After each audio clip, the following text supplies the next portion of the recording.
Olá, boa noite. Os bancários estão em greve há 24 dias. A principal reivindicação é a reposição da inflação do período, mais 5% de aumento real. Sem acordo, os bancários paralisam e continuam. 13 mil agências estão fechadas, ou seja, mais da metade das agências existentes no país. A Constituição Federal faculta ao trabalhador o exercício do direito de greve, em busca de melhores salários e da qualidade de vida. Mas e o senhor? E a senhora, que necessitam utilizar os serviços bancários? Como devem proceder quando a sua agência bancária aderiu à paralisação? Esta e outras relevantes questões serão enfrentadas no Direito em Pauta desta quinta-feira. Lembramos que os telespectadores poderão participar através do WhatsApp 95 88 23 74. Estão conosco o advogado especialista em Direito do Consumidor, Dr. Marcelo Silveira de Almeida, e o professor Jorge Trindade, professor de Psicologia Jurídica do curso de Direito da UBRA. Sejam bem-vindos, professores. Obrigado. Obrigado. Bem. Falar em Direito do Consumidor é sempre um prazer. Muito obrigado. Dr. Marcelo Almeida, nós necessitamos pagar as nossas contas. E as contas que estão em dia, diga-se passagem. As agências bancárias estão em greve. Como nós deveremos proceder? Quais são os caminhos alternativos de cobrança? Professor, primeiramente, uma boa tarde a todos, boa tarde ao nosso telespectador. É uma situação muito delicada. A greve, embora seja legal, ela acaba muitas vezes assim, prejudicando o consumidor nesse seguinte sentido, no pagamento de suas dívidas, suas contas. O que acontece? Só que o banco tem que oferecer, uma medida alternativa para o pagamento dessas contas, salvo se, porventura, tiver uma outra forma de pagamento, por exemplo, a lotérica, vamos pagar na lotérica uma conta. Tudo bem, fica disponível esse serviço na lotérica. Agora, a lotérica aceita até R$1.000, por exemplo, pagamento de uma dívida, de uma despesa. Ou seja, chega lá com 1.001, não pode pagar. Aí, nesse sentido, o que acontece? O fornecedor, o banco, no caso, não pode aplicar juros e multa nesse sentido. Tem que existir uma alternativa para o consumidor, para o pagamento. E ele paga onde, doutor? Ele pode pagar na casa lotérica, ele pode pagar no caixa automático, e tem alguns serviços essenciais do banco, por exemplo. Vamos atender um idoso, por exemplo, seu cartão está bloqueado. A agência tem a obrigação de desbloquear o cartão para ele fazer uso do caixa eletrônico. Mas a questão não é só recebimento, não é só o pagamento, é o recebimento. Não. Pois não? E eu preciso receber um dinheiro, sacar um dinheiro. O próprio salário. Para algo fundamental da minha vida, que tem uma natureza vital, às vezes alimentar. E eu chego no banco e não tenho como sacar aquele dinheiro que eu preciso consumir agora. Até porque existe um limite para o saque no caixa eletrônico. Por exemplo, se você vai receber lá o seu salário, às vezes você precisa sacar todo o valor que está depositado ali e não vai conseguir no caixa eletrônico. Aí sim, aí começa aquela dificuldade que o consumidor vai ter nesse sentido. Aí não cabe assim, a aplicação da multa e juros não cabe porque não existe alternativa ali para a quitação do seu débito. E aquele indivíduo que não costuma e até não pode utilizar o caixa eletrônico, ele recebe o salário diretamente através do caixa físico. Como que ele faz para receber? Agora, não há previsão de cessar a greve. Significa que nos próximos dias agora do mês de outubro, aquelas pessoas que recebem do INSS irão às suas agências bancárias para receber a pensão ou o pagamento do INSS. Ou a aposentadoria? Aposentadoria. Como é que ele faz? Ele não sabe, ele até não sabe operar ou não tem essa condição. Como é que ele vai fazer? O que a lei de greve diz? A lei de greve diz que, por tratar-se de um serviço essencial, 30% das agências têm que estar funcionando. Ou seja, eu não tenho acesso ali ao caixa eletrônico, eu recebo na boca do caixa, como é chamado. Então, 30% da agência tem que funcionar, inclusive com o caixa. Porque, por exemplo, chega um idoso lá, vai receber a sua aposentadoria, ele precisa receber no caixa, ou seja, tem que estar disponível para ele esse serviço. Hoje, a propósito, hoje à tarde, conversando com um amigo, ele relatava que um idoso havia sido vítima de um furto da carteira com o cartão de acesso. Como ele não pode proceder da forma normal, porque ele não tem nem como entrar no caixa eletrônico, como é que ele vai fazer? Ele vai identificar qual agência que vai atendê-lo? Isso é possível, doutor? Na verdade, é o seguinte, em primeiro lugar, ele precisa fazer o devido registro policial, né? A respeito desse furto, desse roubo, tem que se dirigir até a delegacia, depois ele procura qualquer agência, e providencie isso para o seu atendimento ali. Mesmo que você não tenha mais o cartão, mas eu preciso agora fazer o levantamento, preciso sacar e até mesmo solicitar o cartão. Aí, em qualquer agência ele pode solicitar, em caso de estar em greve, nesse sentido, né? Caso contrário, não. Caso contrário, ele tem que ir na agência dele. Agora, em função da greve, ele pode se dirigir a qualquer agência. Essa aí, porque senão se torna muito difícil. E como o idoso tem a preferência, até mesmo na tramitação de processo, também tem preferência no atendimento às agências bancárias. Nós, antes de prosseguirmos, gostaríamos de lembrar os nossos telespectadores que poderão dirigir consultas através do WhatsApp. Repetimos o número, 9588-2374. Estamos à disposição dos senhores. Doutor... Muito bem, ninguém discute a legitimidade de uma greve. Não, até porque... Que é um direito constitucionalmente... assegurado. Até porque a greve ela está sendo julgada como legal. Exatamente. Porque existe a lei de greve e tem regulamentado. Ou seja, mas tem aqueles seus limites. Por exemplo, os 30% que tem que estar operando por tratar de serviço essencial. Então, queremos dizer que em tudo tem que ter um limite. É verdade. Não é? Há pouco o nosso apresentador aqui dizia, semana acadêmica, semana da criança, aqui na UBRA, vamos ensinar os limites às crianças. Tudo na vida, inclusive numa greve de serviços essenciais, tem que ter limite. Tem que ter limite. Quando prejudica substancialmente, essencialmente, o outro, no caso, o consumidor, o cliente, esses limites que afetam a dignidade da pessoa humana, é o limite que ali não pode prosseguir. A greve cumpre o seu papel até aquele ponto. Até um telespectador me encontrou no centro esses dias e me perguntou a respeito do penhor da Caixa Econômica Federal. Ele me informou, olha, eu estou atrasado... Nesse período de greve. Agora, na greve? Sim. Eu estou atrasado em 10 dias, o penhor, e quando eu fui para pagar, entrou em greve. Ou seja, daí eu falei para eles, não, fica tranquilo, porque está suspenso qualquer tipo de leilão. Será que vai ser essa a leitura depois? Não, mas tem que ser essa leitura. E os juros? E os juros? Não, os juros também. Ficam suspensos. Ficam suspensos. Porque, na verdade, é o seguinte, como é que você vai renovar, a respeito da renovação, como é que você vai renovar? Você tem que ir na agência lá, aí você não consegue fazer no caixa eletrônico. Até consegue, mas você tem que ter um código que é fornecido pela agência. Ou seja, quem não tem esse código vai ter que submeter a entrar naquela fila, vai ter que submeter a pagar no caixa. Ou seja, para evitar esse transtorno, o que acontece? Foram suspensos todos os leilões. Podem ficar tranquilos com relação a isso. O direito do consumidor se baseia num princípio denominado boa-fé. Sim. Nesse momento em que o consumidor ele tem que saldar, tem que cumprir com a sua obrigação, que é adimplir o pagamento, a obrigação através do pagamento. Como que ele materializa quando ocorre essa situação que nós estamos vivendo de greve já há 24 dias, como ele materializa o impedimento, ou seja, as dificuldades não são momentâneas, são de 24 dias. Claro. Como ele deverá materializar?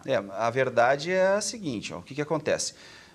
A partir do momento que o consumidor tenta efetuar o seu pagamento, não consegue, ele vai ter algumas dificuldades. O importante sempre é ele pode recorrer ao serviço de atendimento ao consumidor da própria instituição e informar, não estou conseguindo. Sempre tome nota de um protocolo, que é aquela prova fundamental que você tem, aquela prova documental que você tem. Simplesmente assim, envie um e-mail informando, relatando o fato. Não estou conseguindo.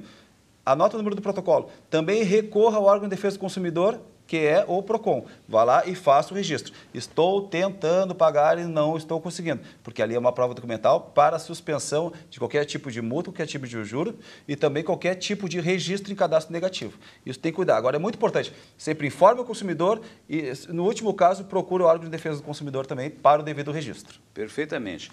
Nós estamos com uma solicitação, uma pergunta encaminhada por um telespectador que diz assim: prezados professores e advogados, na agência banco que tenho conta, até os gerentes não atendem. Seria legal isso? Abraço, Neca, Porto Alegre. Muito obrigado, Neca, pela participação. A verdade é a seguinte, né? Foi aquilo que nós falamos, né? 30% do efetivo tem que estar trabalhando, principalmente o gerente, porque algum responsável pela agência tem que estar ali. Ou é o gerente ou é o subgerente. Não importa, se não, só está o funcionário lá que não exerce a função de gerente. Não, tem que estar o gerente, porque o gerente é o responsável. O gerente seria assim, o administrador daquela agência. Eles têm que estar sempre presente ali, independente da greve ou não. Tanto é que o gerente não vai fazer greve, o gerente vai estar presente na agência. Ele está dentro desse limite dos 30%. O gerente, principalmente, tem que estar ali. E se a agência estiver fechada, ou seja, não há acesso à agência, a quem o consumidor deverá se dirigir? Ele deve se dirigir até o órgão de defesa do consumidor para relatar isto e informar o que está acontecendo, que aí o PROCON, no caso, tendo a fiscalização imediata ali, vai se dirigir até a agência. Porque, às vezes, a pessoa está impedida de chegar até a porta da agência. E aí? Não, no centro da cidade é muito comum encontrarmos agências que estão fechadas, inclusive com uma tarja: estamos em greve. E aí? Se eu tenho um contrato de financiamento imobiliário e nas próximas horas eu necessito formalizá-lo através de um recurso, de uma financeira, de um banco, eu tenho que saldar a minha dívida com a construtora. Os bancos estão fechados. Como eu devo proceder, doutor? A verdade é essa, assim, de qualquer maneira, assim, não pode existir assim, este impedimento do acesso do cliente, do acesso do consumidor até a agência. Ele pode ir até lá, tem que ter um funcionário para lhe atender ali. Normalmente eles ficam fora, ficam ali onde ficam os caixas eletrônicos, ali, né, para atender a pessoa, para não passar. Porque na retaguarda. Na retaguarda, você analisa caso a caso, né? Por exemplo, a questão de um desbloqueio de cartão, sim, daí vamos passar lá para dentro. Mas primeiro se faz uma triagem ali. Tem que ter um funcionário de plantão ali e não pode ser impedido o acesso ali. Muitas vezes se coloca, estamos em greve ali, mas é aquela questão seguinte, é que a gente não sabe se a gente pode entrar ou não, mas pode entrar sim. Tem que ter um efetivo do banco ali dentro da agência. Então isso tem que ficar bem claro, doutor Marcelo. Pode entrar. Pode entrar. Pode entrar. O efetivo está ali, os 30% ali, o gerente tem que estar ali. E se houver um obstáculo, ou seja, um guarda impedir o acesso ao banco? Estamos em greve, o senhor não pode... A quem ele deve recorrer? Aí está descumprindo uma determinação legal, está descumprindo a lei, né? O que acontece? Pode chamar até a força policial para isso. Porque, no caso, se está sendo impedido, existe a prática infrativa. Não pode, tem que estar funcionando 30%. O consumidor tem acesso ali. Eu sempre oriento as pessoas no seguinte sentido, assim, em primeiro lugar, vamos buscar o órgão de defesa do consumidor lá. Vamos evitar o devido registro, que o órgão de defesa do consumidor, sim, aí vai tomar a medida cabível. Muito bem, isso nos remete a um problema um pouquinho mais amplo. É que, na verdade, doutor Marcelo, nossos telespectadores, não é para generalizar, mas falando em tese, o problema do mau atendimento nas instituições em geral se acentua na greve, mas ele é muito anterior na greve. Sem dúvida nenhuma. Outro dia eu dizia que uma senhora na porta giratória estava aos prantos, uma senhora de idade, idosa, porque não conseguia sequer, já tinha tirado todos os seus pertences, entrar no banco. Não tem nada a ver com a greve. Nós temos que respeitar mesmo o direito do consumidor. Sem dúvida nenhuma. Sem greve e nos limites da greve. Não, sem dúvida nenhuma. Mas o direito do consumidor é sagrado. Tem que ser respeitado. Porque eu sempre digo assim, independente de quem está governando, quem não está governando, para mim, eu como sou militante na área do direito do consumidor, o Código de Defesa do Consumidor está acima de qualquer sigla partidária. Exatamente. O que me interessa é o consumidor não ser lesado. É isso que importa. E os cheques devolvidos? O cheque devolvido é uma atividade essencial também, né? O cheque, o depósito do cheque, a compensação do cheque também é uma atividade essencial. Agora, se está devolvido, você não vai conseguir assim, resgatar ele naquele momento ali. Ou seja, vai ter que esperar o fim da greve para poder reapresentar o cheque. Porque o que acontece? Se o cheque foi devolvido uma vez, você tem direito a representar novamente o cheque. Mas e para resgatar esse cheque agora? A não ser que o gerente do banco ali tenha firmado aquele acordo com o cliente ali, que ele diretamente lá, após a compensação da primeira vez que foi depositado, já possa fazer o segundo depósito. E se isso não acontecer? Isso não acontecer, existe a prática infrativa. Aí cabe a reclamação no órgão de defesa do consumidor e buscar uma reparação de dano também no juizado especial civil. E adiantaria, na questão da greve, fazer comunicado ao Banco Central? Adiantaria sim, porque também assim, é o nosso princípio da boa-fé, vamos buscar esse mecanismo que nós temos aí de buscar o nosso direito. O importante, sempre anotar o protocolo. O protocolo prova que nós buscamos o nosso direito. Eu quero insistir mais uma vez, que eu acho que isso, para o nosso telespectador, é muito importante. A materialidade, ou seja, como que, agindo de boa-fé, com contas que estão por vencer, na tentativa de pagar, houve um impedimento, como eu deverei materializar para que o nosso telespectador ele saiba qual o caminho correto para proteger os seus direitos, quer do fornecedor, quer perante a casa bancária. Claro. Sempre procurar o contato diretamente com o fornecedor. Vá até a agência, converse com o gerente da agência, envie um e-mail para a instituição financeira, para a instituição bancária, ligue para o SAC, Serviço de Atendimento ao Consumidor, tome nota do protocolo, porque aí comprova que você está tentando. E outra coisa, efetuou um pagamento, efetuou um depósito, até mesmo no envelope, ali no caixa eletrônico, vamos guardar muito bem o recibo, porque o recibo é a nossa prova documental que a gente fez o depósito, por exemplo. Como professores, e aí eu peço a colaboração do professor Jorge, nós sempre nos preocupamos com a questão pedagógica. Consumidor, fornecedor, casa bancária. Quem é o credor da dívida? Pode ser uma empresa que tenha vendido um bem, pode ser uma empresa, uma financiadora, não é isso? Este é o fornecedor, não tem nada a ver com o banco. O banco apenas faz a cobrança, opera a cobrança. Claro. O senhor poderia esclarecer melhor esse aspecto? Na verdade, esta relação assim que existe, por exemplo, o credor e o banco, a gente tem que sempre ter em mente uma coisa. O consumidor não pode ser lesado. As discussões que são feitas lá entre o credor e entre o banco, responsabilidade deles. Tanto é que eles não seriam nenhuma relação de consumo em função de serem duas pessoas jurídicas, se o caso. Agora, e não são vulneráveis. E não são vulneráveis. O vulnerável aí é o consumidor. É o princípio da vulnerabilidade. O consumidor é a parte mais fraca na relação. O que não pode acontecer é, entre o credor e o banco, o lesado ser o consumidor. Não, de forma alguma. Aí é uma outra discussão, o seu credor lá que vai conversar com o banco. Agora, o consumidor não pode ser lesado nesse sentido. Ele não pode. Entre o mar e o rochedo, o consumidor, que é o marisco que vai levar pior. É sempre a parte mais fraca. É sempre a parte mais fraca. Sim, mas isso não impede que ele, o consumidor, faça o contato com o seu credor, que é o fornecedor. Sem dúvida nenhuma. Até porque é o seguinte, em caso de uma prática infrativa, uma lesão do direito do consumidor, existe a responsabilidade solidária do credor e do banco também. Muito bom. Ou seja, o consumidor tem o direito a ajuizar uma ação até mesmo ou buscar uma reparação contra os dois. O judiciário que vai decidir quem é o responsável. Eles depois que se entendam entre Eles que se entendam. É por isso que existe a responsabilidade solidária. Os dois são responsáveis. O Ministério Público, inclusive, tem uma atuação muito importante na área do consumidor. Muito importante. E seria um canal, se nós encontrarmos dificuldades, seria um canal, além do PROCON, seria um canal... Com certeza. Agora o Ministério Público está mais voltado a questões que abrangem um determinado grupo, a coletividade. É difícil, num período prolongado de greve, que se atenda assim no caso a caso, naquela questão miúda do dia a dia. Essa questão é mais compatível, sem dúvida, com a defesa do consumidor lá no PROCON. Lá no PROCON. Agora, atingiu um grupo, atingiu um conjunto de pessoas.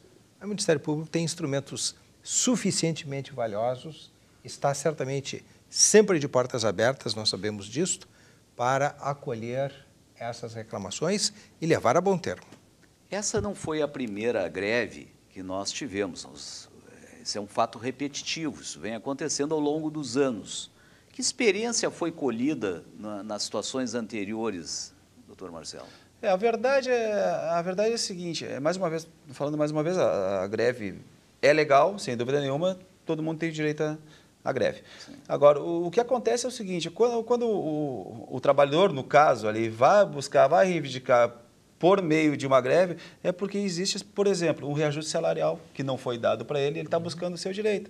Isso é perfeitamente legal. Isso será julgado, a greve será julgada pelo TRT, se é legal ou não. Se o TRT julgou legal, é porque é legal. Ou seja, ele tem todo o direito de buscar. Agora, essa negociação tem que existir entre ele, quem? O patrão e o empregado, por intermédio do seu sindicato ali. Agora, é legal a greve, tem que buscar reparação, vamos sentar e vamos ver o melhor acordo. Mas, de novo, não pode arrebentar sempre no ponto mais fraco. Não, claro que não. Ou seja, o consumidor. Claro que não, por isso... Em palavras bem simples, o consumidor não pode pagar sempre o pato. Não, claro que não.